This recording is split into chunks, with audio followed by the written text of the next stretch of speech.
What's up mga idol? Narito naman tayo sa ating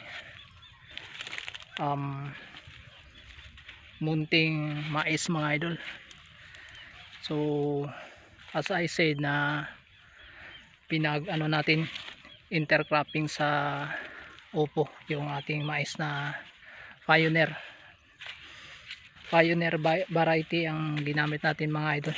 Yun dito. So makikita natin yung itong line na to. Ayun no, mga idol, papunta dun dito kasi walang upo, mais lang yun sa ano, yung pang last na linya kasi hindi natin taniman dyan ng upo, ibang klase kasi ang tanim sa kabila. Kaya so ang ginawa natin, nilagyan natin ng mais lahat. So makikita natin ang mais dito mga idol, napaka laki. Ito yung mga ini-intercropping namin mga idol. So dito may upo, tapos yung gitna sa upo ay tinaniman natin ng mais. So napakalaki ang mga mais ng mga idol, yung puno ng mais. Oh, yan, ipapakita natin yung mga puno ng yan mga idol. Oh, yung mga puno ng mais yan. So maganda pala ang mais na Pioneer mga idol, yung Pioneer, kasi hindi siya babasta matabla ng mga sakit.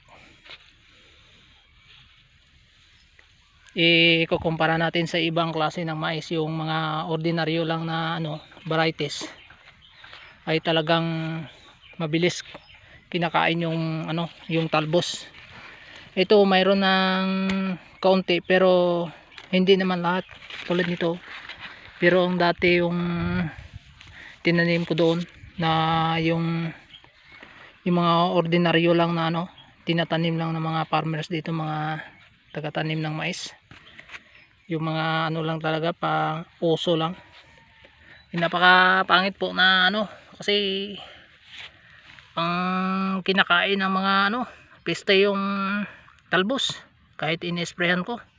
Eto mga idol, so napakataba talagang mais dito sa namin, makikita mo, yan, ang laki ng laki talaga. So napakataba lang mais dito mga idol. Yung nakalinyada talaga yung pupunta doon. Dito na linya mais puro yung ko tinanim ko. Yung bawat puno ay iisa lang mga idol, yun yan, iisa lang talaga, isang lang, isang bote, isang botel yung tinanim ko, kasi para po na sa ganun ay malaki yung nya, yun ito nagiging dalawa kasi na yan, pero ang sadya ko talaga isa lang talaga. Yan, napakataba ay parang parang tubo parang tubo sa Negros mga idol. Yun nagkakaroon ng yan. So may siya, may tawag dito,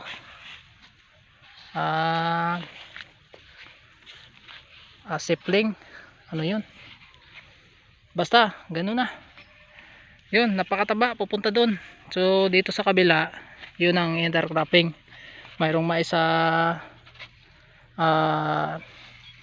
left and right nya, tapos may upo yan. So ang ginawa ko mga idol ay tinaniman ko ng mais kasi may alaga ako ng manok. Sayang naman yung mga espasyo kapag kasi yung upo napaka napaka distansya po nasa mga 5 meters mga 4 meters yung distansya ng upo. Kaya ang ginawa ko ay tinaniman ko dito sa sa bawat distansya nya, sa bawat distansya ng upo mayroon siyang dalawang puno ng mais. Yan, dito napakatabaw. Yan, so maganda tingnan, ganyan talaga pag alam nyo mga idol, kapag nagtanim tayo, pag hindi pa nakatubo yung talim natin, naisip natin na napakatagal maghintay.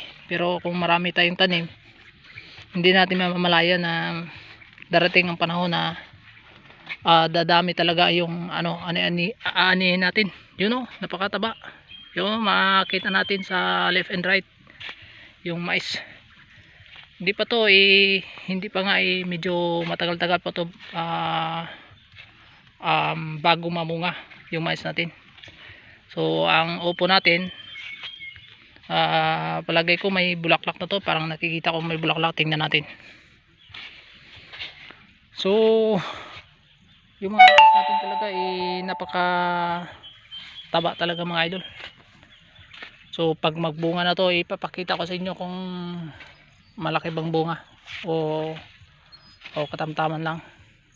So ang upo natin mga idol ay napakalago na. Yan, kasi yung ulan natin dito ay parang lang, napakakunti talagang ulan. Hindi nakapag baha ng sa ating mga sapa. Kaya kinakapos kami ng tubig. Ito yung aso ko na super kulit. Yan lagi ko nagagalit sa aso ko niyan mga idol, kasi yung bago namin tanim doon na inaapakan niya. Dito ito yung gagawin natin mga idol kapag nahulog na. Hindi pa namin ginawa to kasi doon naglilinis kami. Bukas lang ata, kaya lang bukas mag-i-spray naman tayo. Kasi wala kaming tubig dito mga idol. Maghahakot naman kami mula doon sa bahay ko. Napakalayo. Sinabi ko sa last video ko, 'di ba? Mga 250 meters yung lakarin natin. Yan, by the grace of God, makikita natin na napakalago po yung yung tanim natin.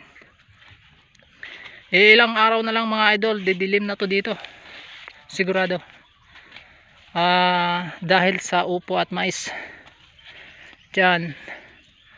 Yun ang nice talaga na gawin natin pag magtanim tayo ng dapat hanapan natin yung ibang tanim na pwedeng i-intercropping natin para po ay double benefit tayo sa ating area kung saan ay angkop siya sa ipagsabay na tanim. Kasi yung mais hindi naman umakyat, yung upo umakyat. Yan, diyan sa kabila mga idol ay sitaw po yan. Dito po yan ay hinati lang namin para po sa ganun ay hindi po tayo masyadong unti-unti lang. Yan, so napakalago tingnan yan mga idol. Yan, so dito sa kabila ay sitaw na naman yung tanim natin. Yan, sitaw yan hanggang doon sa baba. Yan, so medyo marami to yung namin, yung sitaw namin mga idol. So dito tayo. Yan, ito yung sitaw namin na pinakahuli, bago pa lang umakyat. Dito sa baba yung sitaw na hindi po namin tinanim mga idol, namubuhay lang to tapos nilagaan namin. Yan, napakadami po yung mga talbos nya at mga maliliit na bunga. Siguro by next week ay makapagsimula na kami ng pitas nito. Siguro mag-start na ang pagpitas nito. So pag nag-start ng pitas ay sigurado ay magkakaroon tayo ng income dito. So sa awa ng Panginoon ay meron tayong income kasi kinakapos na tayo mga idol. So God bless mga idol. Hanggang dito lang yung video ko. At salamat po sa patuloy na pagsuporta sa ating channel. Huwag kalimutan mag-subscribe kung bago ka pa lang sa ating channel. At paki-share na din ang ating video. Salamat po. God bless.